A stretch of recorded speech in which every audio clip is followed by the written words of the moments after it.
Hey guys, back with another Root for Marketing strategy. Happy SEO month. I hope that this group is of value to you. That is why it is here.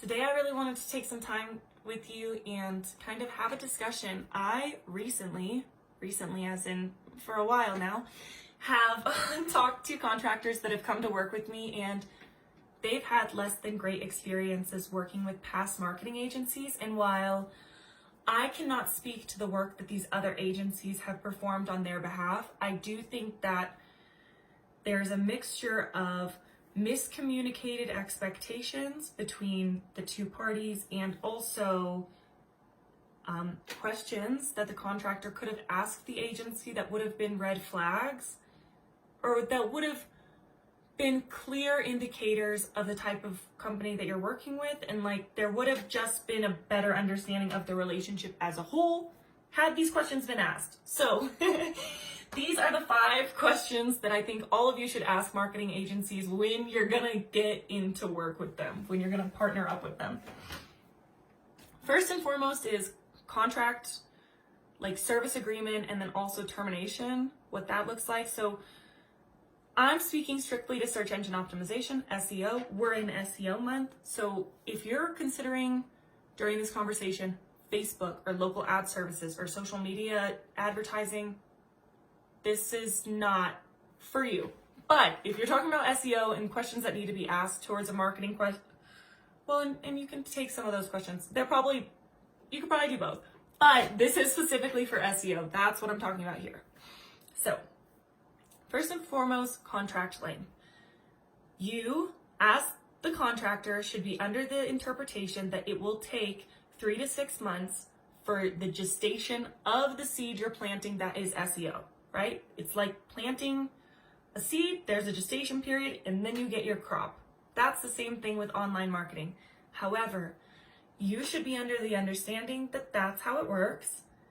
The marketing agency should not need to bind you to a 6-month or a year-long contract to get you to stay through that gestation period.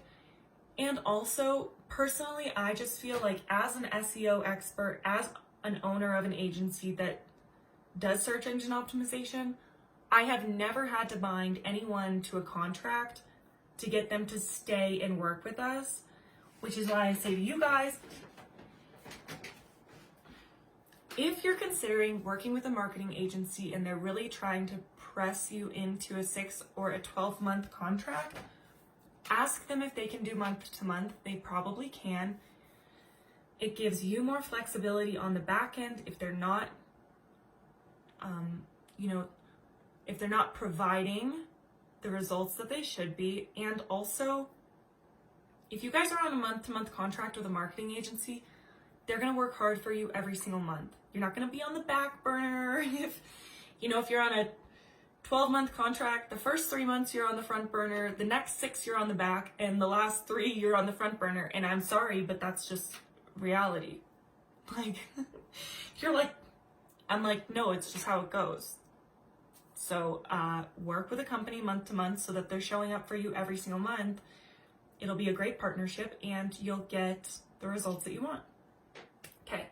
Also, termination clauses. If anyone ever tries to put you into a contract and tell you, oh, but if you terminate, you owe the remainder of the contract, that is a red flag, and do not work with that agency. There is no reason to have that addendum in your contract and for you guys to be on the hook for that. So that's a huge red flag. If someone's trying to rope you into something like that, don't work with that company. Don't work with that company. Month 3, you're going to be unsatisfied with the results, and you're going to pay for the next 3 months out of pocket because you're signed into a contract and you have to stay with them. So just don't even go there.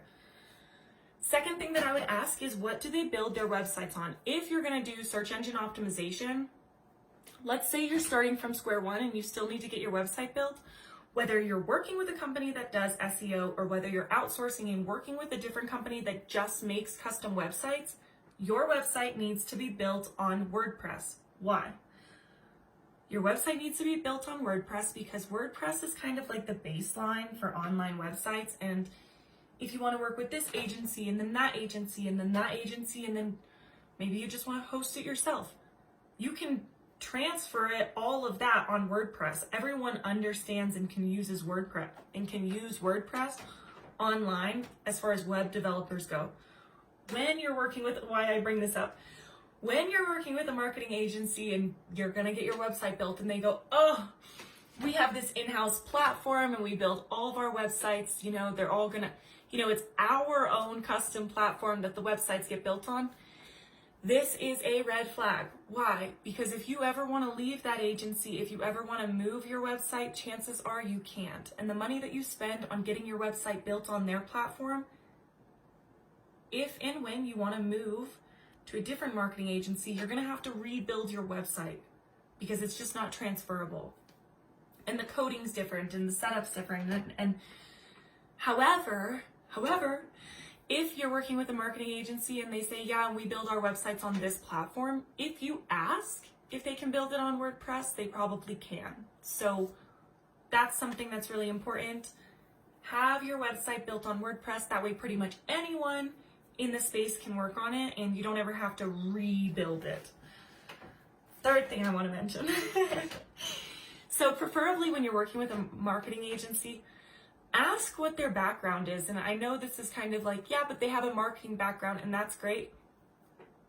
The only thing that I will say is, in being in the construction space for so long, we are our own type of individuals. And you're probably like, no, I'm not. Like, I'm normal. But you spend probably so much of your time with other contractors that you don't even know you're weird because your friends are weird too. And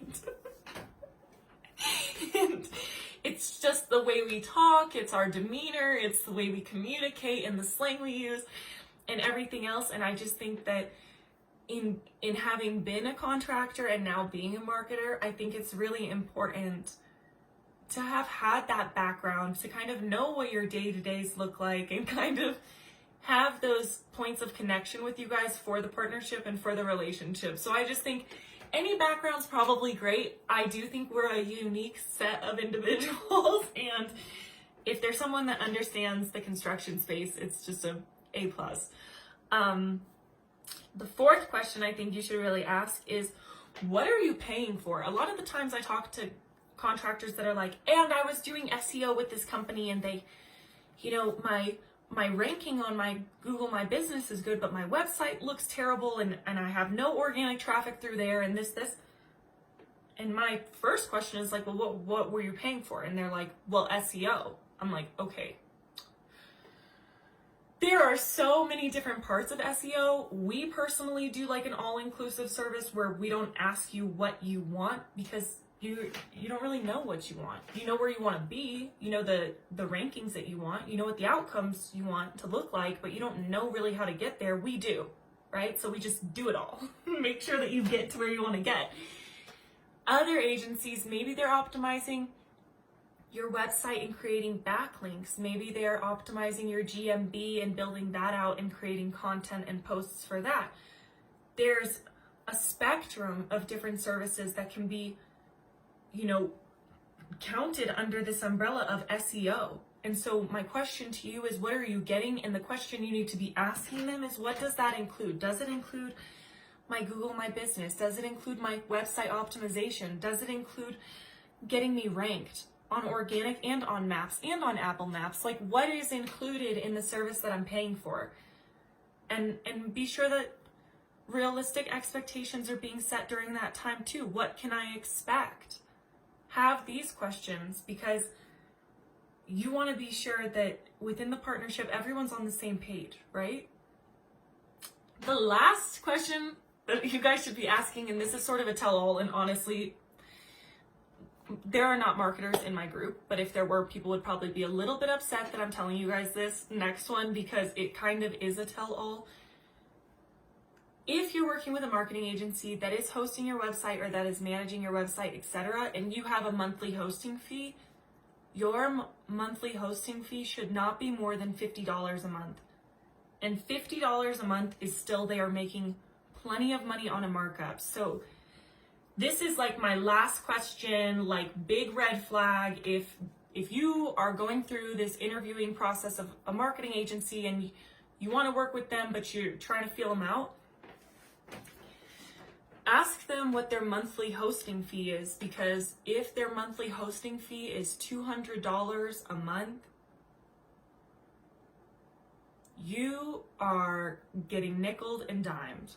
Like if their hosting fee is $150 a month, and this is why, like, because they're out there and I know that they are, and like maybe I could charge more for that service, but $50 a month for hosting fee, you are still making plenty of money on your markup in comparison to some of these agencies have $200 a month for hosting fee, and that's a red flag. Why? Because it does not cost that much, and that is someone not only like making money, but making like